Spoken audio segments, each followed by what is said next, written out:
বিশ্বনবী মক্কায় বসে বসে তাহাজ্জুদের সালাত পড়ে আল্লাহর কাছে দোয়া করলেন, আল্লাহুম্মা আইজ্জাল ইসলাম বিআহাব্বির রাজুলাইনি ইলাইক।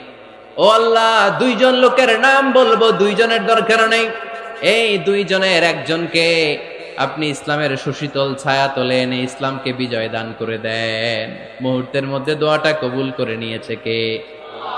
বিশ্বনবী বললেন, আল্লাহ, দুইজনের নাম বলবো আজকের দোয়ায়।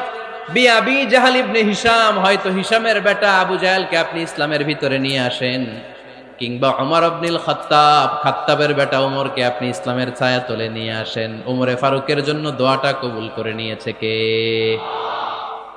মক্কার যে অবস্থা, আল্লাহর হাবিব সাল্লাল্লাহু আলাইহি ওয়াসাল্লাম বুঝলেন মক্কার এই দুইজনের একজন যদি আমার সাথে না থাকে তাহলে মক্কায় দাওয়াতি কাজ চালিয়ে যাওয়া যাবে।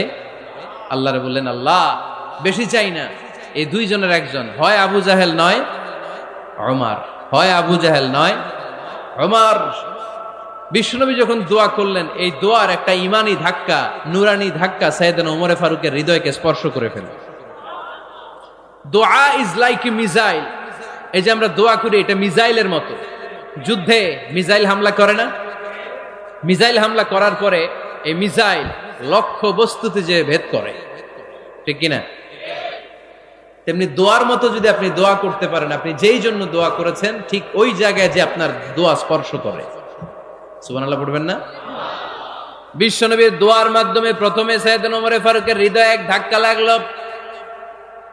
2 নম্বরে রব্বুল আলামিন সূরাতুল হাক্কা দিয়ে ওমরে ফারুকের হৃদয়ের মধ্যে দিলেন এক ধাক্কা। পড়েন আল্লাহু আকবার। কোরআনের ভেতরে সূরাতুল হাক্কা নামে একটা সূরা আছে না নাই? আল হাক্কাতু মাল হাক্কা ওয়া মা আদরাকা মাল হাক্কা। পড়েন আল্লাহু আকবার। বিশ্বনবী যখন দোয়া করলেন, ওই দোয়া যখন সাইয়েদনা ওমরে ফারুকের হৃদয়ে স্পর্শ করলো, সাইয়েদনা ওমরে ফারুক সব সময় বিশ্বনবীরে ফলো করতে আরম্ভ করলেন।